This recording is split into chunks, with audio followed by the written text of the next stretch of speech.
Assalamualaikum Ustaz. Waalaikumsalam warahmatullahi wabarakatuh. Gimana caranya agar hidup kita tenang? Ya, tenangkan. Gimana caranya agar hidup kita tenang? Tenangkan. Anda kenapa sampai nggak tenang? Nggak tenang itu kan perkaranya bisa karena berbuat maksiat. Ya, orang berbuat maksiat, berbuat salah itu pasti nggak tenang.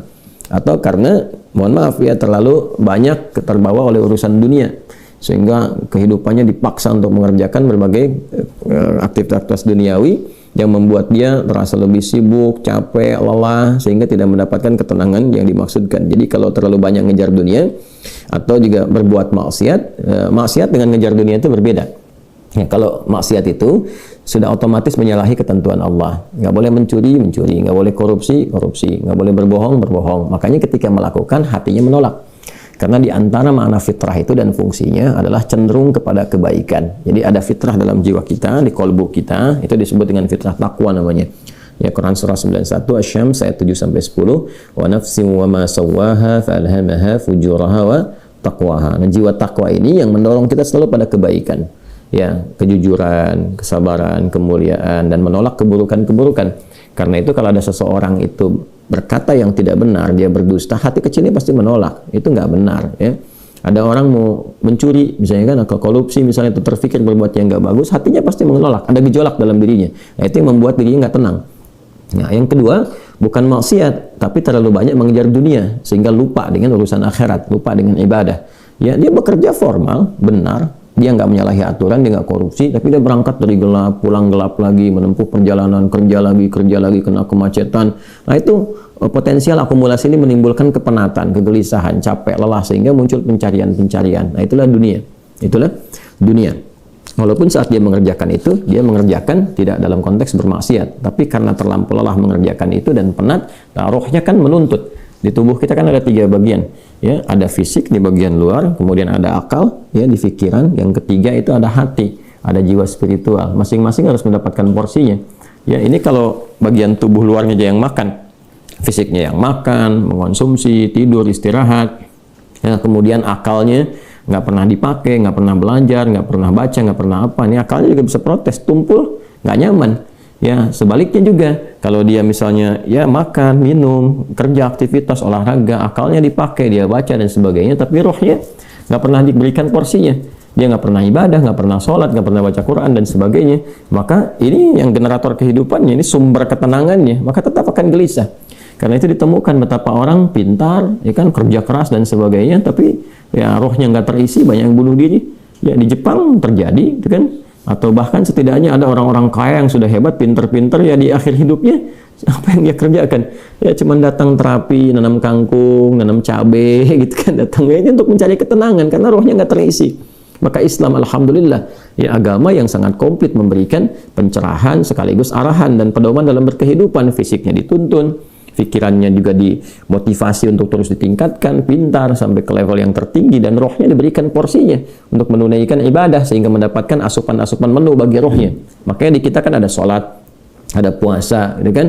Nah, kemudian ada baca Quran, itu untuk kebutuhan rohiyah kita, untuk memberikan ketenangan. Lalu fisik dipandu, bagaimana cara makan, bagaimana cara beraktivitas, dari mulai bangun tidur sampai tidur lagi kan diatur. Ya, lalu pikiran turun ayat-ayat untuk menjadikan pikiran itu terlatih kuat, kan, bahkan sampai ke level yang tinggi, jenius dan sebagainya. Turun ayat tentang Iqra, banyak baca, turun ayat tentang tadabbur, afala yanzuruna ilal ibili kaifa khuliqat afala yatadabbaruna al-Qur'an, turun ayat tentang riset, inna fi khalqis samawati wal ardi wa ikhtilafil laili wan nahari la ayatil ulil albab, kan, dan seterusnya. Itu supaya semua terstimulus. Nah, jadi kalau ingin tenang, bagaimana cara hidupnya tenang? Seimbangkan 3 bagian tadi. Jadi pikiran kita dilatih supaya kuat, ya, supaya tajam dalam berpikir dan mengarahkan bagian tubuh kita untuk bertindak secara benar. Tubuh ini dilatih, ya, dengan berolahraga, makan yang benar. Ayat-ayatnya banyak sekali. Ya ayyuhannasu kulu mimma fil ardi halalan thayyibah. Hai orang-orang, hai manusia semuanya, hai orang-orang, hai manusia, silahkan engkau makan sesuai dengan porsi kebutuhan dari yang halal, sumber yang halal, cari yang menyehatkan. Itu di Al-Baqarah 168. Nah, kalau sudah sehat, tubuhnya sehat, dipakai aktivitas, olahraga. Kan banyak hadis-hadis tentang olahraga itu. Alimu auladakum bisibahati warrimaya, kata Nabi, ajarkan anak-anakmu olahraga berenang, atau dengan melentar, atau dengan memanah, atau dengan berkuda. Itu contoh-contoh yang real di era Nabi, yang kiranya bisa menyehatkan. Atau kita riset misalnya olahraga apa yang kira-kira menyehatkan, ya, yang senafas dengan tadi jenisnya. Jenisnya bisa berbeda setiap zamannya. Zaman Nabi nggak ditemukan misalnya olahraga futsal, basket, misalkan bola, apalagi jenis-jenis yang sekarang ada banyak atletik dan sebagainya. Tapi kan kita bisa meriset. Oh, ini renang ini apa saja nih manfaat-manfaatnya? Apa nanti olahraga sejenis yang kira-kira yang sama yang bisa dipraktekkan kekinian, atau olahraga yang berbeda tapi manfaatnya sama, melatih otot ini, menyehatkan yang ini, silahkan walaupun jenisnya nggak sama di era Nabi. Era Nabi misalnya dengan memanah, era sekarang misalnya dengan olahraga menembak, gitu kan, sah-sah saja silahkan. Yang penting konsentrasinya sama, walaupun dengan alat atau perangkat yang berbeda. Ya, nanti kalau ingin dilatih lagi dengan panahan ya nggak ada masalah. Jangan disimpulkan begini, kalau kalau panahan sunnah, kalau menembak misalnya bid'ah, nah itu sempit dalam berfikirnya. Ya, dan Nabi pun kan visioner. Di zaman Nabi mengatakan, ajarkan anak-anakmu berenang. Berenang di mana? Di padang pasir. Ya kan? Kan tidak mudah mendapatkan tempat renang, ya kan? Nah, tapi kita tarik ke sekarang kan itu visi yang panjang. Kalau di riset, berenang ini adalah olahraga yang menyehatkan otot ini, otot itu, untuk cedera, untuk saraf kejepit, untuk macam-macam misalnya. Nah, itu sesuatu yang bisa kita riset, lalu kita bisa keluarkan jenis-jenis baru yang mengambil dari manfaat itu. Itulah riset. Itulah riset. Nah, terkait dengan ketenangan ini, apa amalan pokoknya? Karena ketenangan bagian dari pikiran yang disupport oleh keadaan jiwa. Ya, intinya di kolbu. Ketenangan itu intinya di kolbu. Jadi kalau kolbunya nggak tenang, hatinya nggak nyaman, hatinya nggak tenang, itu kebawa ke pikiran. Makanya orang-orang kena penyakit hati, sekalipun dia sehat tubuhnya, ya jenius otaknya, tapi kena penyakit hati. Dia kena penyakit iri. Ya, iri kan iri hati. Saya belum pernah dengar iri akal, iri pikiran, ya, atau iri mata, ya, iri kaki, iri tangan, nggak ada. Yang ada iri hati. Ya, dengki misalnya, ria, itu penyakit hati semua. Makanya orang dengki, orang hasad itu pasti hidupnya nggak tenang. Ya, orang berilmu, tapi dia kena penyakit hati, iri kepada orang berilmu yang lain, itu nggak tenang hidupnya. Ya kan? Orang kaya, tapi dia pendengki, kaya terhadap dirinya sendiri, ya, dan dia dengki dengan kekayaan orang lain, itu nggak akan tenang. Dia terus pikirin bagaimana melampaui orang itu, bagaimana supaya dia celaka dan sebagainya. Itu yang sangat berbahaya.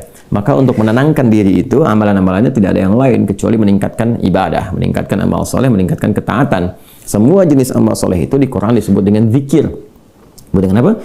Zikir. Salat misalnya namanya zikir di Quran. Disebutkan dengan zikir. Quran surah ke-20 Taha di ayat ke-14. Innani anallahu la ilaha illa ana fa'budni wa aqimis salata li dzikri. Sayalah Allah, kata Allah, tidak ada Tuhan yang layak dipertuhankan dan disembah kecuali saya. Ya, kemudian kata Allah fa'budni, maka setelah engkau bertuhan kepada saya, kata Allah, sembahlah saya. Nah, ini kalimat yang paling jelas sekali, nggak ada ambigu, terang, menyebabkan kita memahami bahwa ini kebenaran risalah Islam dari aspek ketuhanan.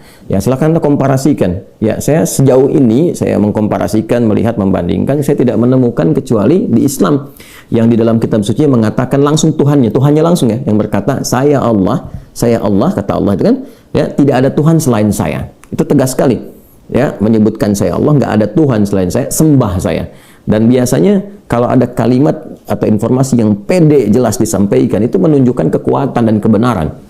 Kekuatan dan kebenaran, karena Allah dengan sendirinya, dia kan meyakinkan ya kita semua dengan menegaskan sifatnya tegas. Dan karena memang ketuhanan itu hanya dimiliki oleh Tuhan yang benar. Nah, karena Tuhan yang benar itu mengatakan sayalah Tuhan, dengan pede mengatakan sayalah Allah, ya nggak ada Tuhan selain saya. Nggak mungkin ada klaim demikian kecuali dari yang memang benar, yang memang pede mengatakan itu, ya karena benar, karena hak di situ. Ya, dan kemudian fa'budni, sembahlah saya.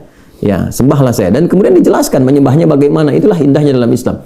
Tauhidnya diatur, ya, tentang Tuhannya. Dan kalau Anda misalnya gini, saya logikakan sederhana, ya. Orang-orang kan kalau nggak pakar, nggak punya kemampuan atau nggak sesuai dengan kualifikasi, nggak mungkin mengatakan itu kan. Ya, ada orang mengatakan misalnya saya adalah pesilat. Mana yang mau bertarung misalnya kan, atau beruji tanding dengan saya. Kalau dia bukan pesilat, nggak mungkin dia bisa mengatakan itu. Ternyata dia bukan pesilat misalnya kan, dia cuma pesilat lidah gitu kan, bukan pesilat tangguh, dan nggak mungkin dia mengatakan, pede mengatakan demikian. Ya, sayalah ahli kungfu misalnya kan, silahkan ada yang ingin tanding mengetes di kungfu. Kalau dia bukan ahli kungfu, nggak mungkin mengatakan demikian. Nah, ini Allah mengatakan dengan jelas, sayalah Allah, nggak ada Tuhan selain saya, sembah saya. Nah, bisa nggak ditemukan misalnya dimanapun tuh, termasuk di kitab-kitab yang disucikan, temukan. Ada nggak Tuhan yang mengatakan sayalah Tuhan, misalkan disebut namanya, sembah saya, kalimat itu temukan, ya, di Quran jelas. Kemudian fa'budni, sembah saya, wa aqimis shalah, dan tunaikan salat. Cara menyembah saya itu dengan menunaikan salat. Dan diatur. Ini indahnya dalam Islam tuh. Ya. Kemudian ditegaskan, saya Allah, saya Tuhan. Kemudian nggak ada Tuhan selain saya, kata Allah. Kemudian sembah saya. Cara menyembahnya pun diatur. Namanya salat, cara mengerjakannya begini.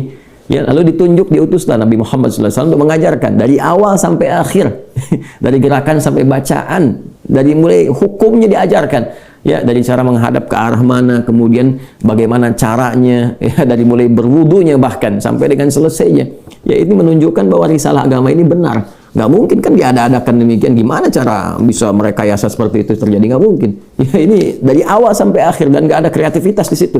Nggak ada kreativitas dan semua sama. Ya, orang Arab demikian, yang bukan Arab demikian. Ya, jadi nggak ada ceritanya misalnya di Arab pakai bahasa Arab, di Indonesia pakai bahasa Indonesia. Ya, di Indonesia, di Sumatera pakai bahasa Sumatera misalnya, atau di Jawa pakai bahasa Jawa. Tidak. Ya, Quran mau dimanapun pakai bahasa Arab, sholat dengan cara yang sama, menghadap ke tempat yang sama.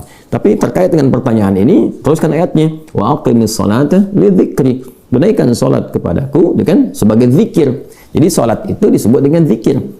Berdoa juga zikir. Ya, doa juga zikir. Quran surah ke-7 ayat 205. Wadhkur rabbaka fi nafsika tadarruan wa khifatan wa dunal jahri minal qaul, dan berzikirlah, berdoalah maksudnya. Zikir ini doa. Ya, berdoalah, mohon dengan sepenuh jiwamu, dengan ketenangan, gitu kan? Mintakan kepada Allah dengan penuh ketenangan. Dan mohon dengan kekhusyuan, mohon dengan penuh harap supaya dikabulkan. Nah, silakan cek, bukankah saat berdoa itu ada ketenangan? Anda punya masalah, alih-alih Anda curhat di media sosial, gitu kan? Nah, kemudian Anda arahkan untuk berdoa dengan cara yang benar, Anda ke kiblat, wudu, minta dengan khusyuk. Bukankah saat berdoa tenang? Ya kan? Bukankah saat sholat itu Anda lebih tenang? Ya kan? Bukankah saat Anda baca Quran lebih tenang? Nah, baca Quran itu disebut dengan zikir, karena Qurannya disebut zikir. Quran surah ke-15 ayat 9. Inna nahnu nazzalna dzikra wa inna lahu lahafidhun. Kami telah turunkan Al-Quran sebagai zikir. Nah, Anda itu kalau baca Quran kan lebih tenang. Apalagi kadang terjadi begini, sedang punya masalah, terus kita buka mushaf random, acak tuh dibuka begini, tiba-tiba ayatnya sesuai dengan masalah kita gitu. Nah, baru baca aja udah tenang keadaan jiwanya. Ya, udah menyebut nama Allah, baru bismillahirrahmanirrahim, sudah tenang. Ya, Quran surah ke-8 ayat kedua, innamal mu'minuna alladzina idza dzukirallahu wajilat qulubuhum wa idza tuliyat 'alaihim ayatuhu zadatuhum imanan wa 'ala rabbihim yatawakkalun. Jadi orang beriman itu kalau disebutkan nama Allah ada getaran konfirmasi di jiwanya, dan kalau dibacakan kepada ayat-ayat Allah bertambah keimanan. Iman itu kan sumber ketenangan. Ya, makanya iman itu berasal dari kata al-aman, ulaika lahumul amnu, kan? Ya, alladzina amanu wa lam yalbisu imanahum bidzulmin, ya ulaika lahumul amnu, orang-orang yang beriman itu kata Al-Qur'an, dan kalau imannya benar, maka akan mendapatkan ketenangan dalam jiwanya. Nah, ini kalau dibacakan Quran ada ketenangan dalam diri kita. Kita dengar orang lain baca Quran aja udah tenang, apalagi kita baca sendiri, ya kan? Apalagi misalnya zikir. Ya, zikir. Pas salat kita berzikir kan, amalannya disebut zikir. Itu bikin kita tenang. Subhanallah, alhamdulillah, Allahumma antas salam, istighfar. Quran surah ke-4 An-Nisa ayat 103. Fa idza qadaytumus salata fadhkurullaha qiyaman wa qu'udan wa 'ala junubikum. Kalau Anda telah tuntas mengerjakan salat, maka berzikirlah. Ya, subhanallah, alhamdulillah, Allahu akbar, Allahumma antas salam. Ya, dari astagfirullah dulu awalnya, kan? Nah, itu membuat diri kita lebih tenang, lebih nyaman. Nah, itu semua amalan tadi disebut dengan zikir. Karena itu disimpulkanlah di Quran surah ke-13 Ar-Ra'd di ayat ke-28 ketika Allah berfirman, ala bi dzikrillahi tatma'innul qulub. Yakinkan pada dirimu. Ala itu harfu taukid, bukan hanya ikhbar. Huruf untuk menginformasikan sekaligus menguatkan informasi yang disampaikan. Saya tegaskannya, kata Allah, yakinkan pada dirimu dengan meningkatkan zikir kepada Allah, maka akan cenderung berdampak tenang kepada jiwa. Nah, jadi kalau Anda ingin tenang, saya ingin tenang, kita ingin tenang, gampangnya tingkatkan zikir. Zikir itu bentuknya ibadah, baik dengan ibadah fisik seperti sholat, baca Al-Quran, atau ibadah harta dengan bersedekah misalnya, ya, zakat itu kewajiban, infak itu tambahkan. Kalau ingin tenang, cobalah pagi-pagi cari orang-orang yang berhak mendapatkan itu sesuai dengan kualifikasi yang disampaikan Al-Quran dan hadis, jalan, temui, bersedekah, nggak usah banyak dipamerkan, ya, macam-macam bersedekah, sampaikan dengan tulus. Nanti Anda akan mendengar orang itu berkata, terima kasih Pak, semoga Bapak disehatkan, keluarga juga dilancarkan rezekinya, dijaga oleh Allah kemuliaannya. Oh, itu mahal sekali. Padahal yang dikeluarkan mungkin 5.000, 10.000, tapi bagi orang-orang tertentu itu sangat berharga dan melahirkan doa yang dengan doa itu mengguncang aras dan memberikan ketenangan kepada jiwa. Kan? Wallahu ta'ala alam bis-shawab.